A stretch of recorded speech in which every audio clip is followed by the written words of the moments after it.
mon petit. Bonjour. Bonjour, merci de nous avoir écrit. Vous remarquerez qu'il y a deux types d'autocollants. Celui-ci n'a pas été respecté. Alors, les fameux Publisac, mesdames et messieurs, ça fait partie des sujets qui divisent peut-être le plus. Quand j'avais fait cette vie de quartier, à l'époque, monsieur militait pour qu'on élimine les Publisac. On avait reçu une tonne de courriels, des gens qui disaient non, non, non. Madame la mairesse, bonsoir. Bonsoir. Vous avez annoncé aujourd'hui qu'en 2023, seuls ceux qui en voudront vraiment en recevront. C'est un peu ça? Exactement. Bon. Reportage, puis je vous parle après de Excellent. tout ça. La distribution à tous du Publisac sera interdite à Montréal à compter du mois de mai 2023.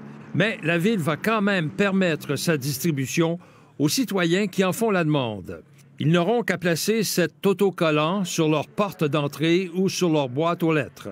Oui aux circulaires, oui aux publicités, dans un sachet de papier, mais surtout à la demande.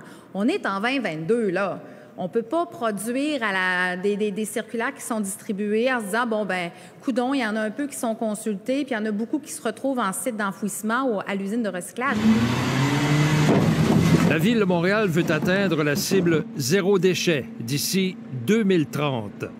Pour la mairesse, il faut donc réduire à la source la production de déchets et de matières recyclables. C'est majeur parce qu'on parle vraiment non pas de recyclage ou de réutilisation, mais bien on s'attaque vraiment au nœud du problème, c'est-à-dire la production de matières non désirées, donc à la réduction à la source. Dans la population, les avis semblent partagés sur l'utilité du Publisac. Disons que ça fait de la pollution, là, mais interdire ça, ça sert à beaucoup de monde, je pense. Je suis tout à fait d'accord, c'est trop polluant. De toute façon, on retrouve les spéciaux en ligne sur Internet. La compagnie Transcontinentale, qui fabrique et distribue le Publisac, s'oppose à cette décision de la Ville de l'offrir sur demande, communément appelé le opt-in. On est fondamentalement en désaccord avec le opt-in, qui signifierait la fin du Publisac. C'est un modèle d'affaires qui ne fonctionne pas.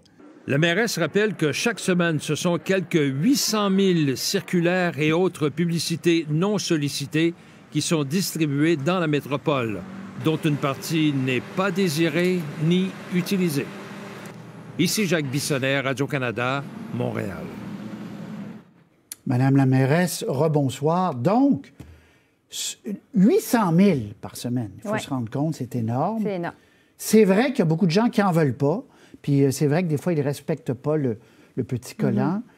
Mais il y en a qui en veulent beaucoup. Absolument. Si Transcontinental vous dit, avec votre modèle, j'en ferai plus du tout, qu'est-ce qu'on fait? Mais écoutez, pour nous, c'est pas la fin d'une entreprise. C'est la fin d'un mode de distribution basé sur le gaspillage. Je le disais tantôt, on est en 2022. Il faut penser différemment.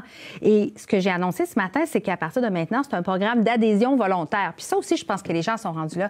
Si vous saviez le nombre de personnes qui nous écrivent en disant « Madame la mairesse, moi, je suis tannée qu'on me livre quelque chose que je ne veux pas, qui est polluant, plastique, papier, les circulaires, puis je les mets direct au bac à recyclage. » Alors, ça, c'est la nouvelle étiquette, l'autocollant qu'on va distribuer massivement pour que les Montréalais et les Montréalaises qui souhaitent recevoir des circulaires puissent le faire.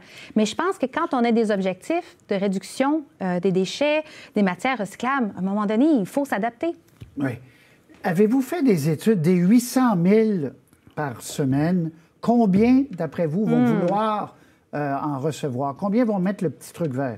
Mais écoutez, il faut savoir, cette démarche-là, elle a commencé. Là, votre reportage datait de 2018. Oui. En 2019, il y a eu une consultation parce qu'il y a des citoyens qui se sont mobilisés et qui ont dit on veut se prononcer sur l'utilité, la pertinence des circulaires envoyés dans les sacs de plastique.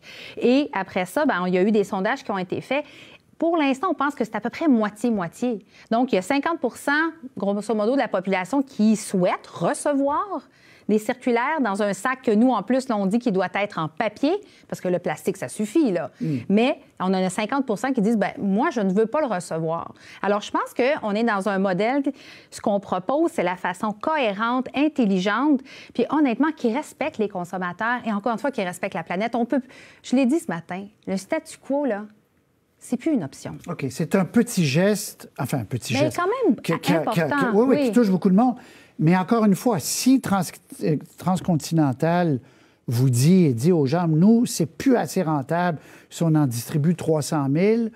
Il y a des gens qui comptent là-dessus pour connaître les spéciaux des épiceries, etc. Alors, qu'est-ce qu'on fait? Absolument. Donc, encore une fois, nous, on est la campagne de promotion et de distribution de l'autocollant. Ça va être vraiment à travers toute la ville de Montréal, parce qu'encore une fois, on veut soutenir ceux qui voudraient l'utiliser. On va faire aussi de l'éducation de ce qu'on appelle de la littératie numérique, par exemple, dans des foyers de personnes aînées. On a travaillé avec l'Association des personnes aînées parce qu'on sait qu'il y a beaucoup d'entre elles qui attendent leur circulaire. Alors ça, c'est important. Puis dernier élément, c'est les journaux locaux qui se retrouvent souvent dans ces emballages de plastique. Oui. Bon. Et pour nous, pour la démocratie locale, c'est important. Alors, on a travaillé avec le groupe Métro Média, qui est d'accord avec notre approche, qui voit bien qu'il va falloir qu'ils s'adaptent parce que les médias, les papiers évoluent. Et là, on met en place un fonds pour les soutenir financièrement dans cette transition-là. Mais ce qui est surtout intéressant, M. Roy, c'est qu'honnêtement, la plupart des partenaires avec qui on parle comprennent la pertinence. Ils se disent, ça ne pourra pas durer longtemps, ce modèle-là, où on pollue délibérément, on distribue à tout le monde. Il ne faut juste pas perdre de vue l'objectif. Ah oui, mais vous avez raison. Et qu'il y a des gens qui s'en servent pour vrai, là. Puis c'est pour ça que ça a pris du temps. Là. Exactement. C'est pour ça que ça a pris du temps, parce qu'on voulait travailler avec l'ensemble des partenaires. Très bien.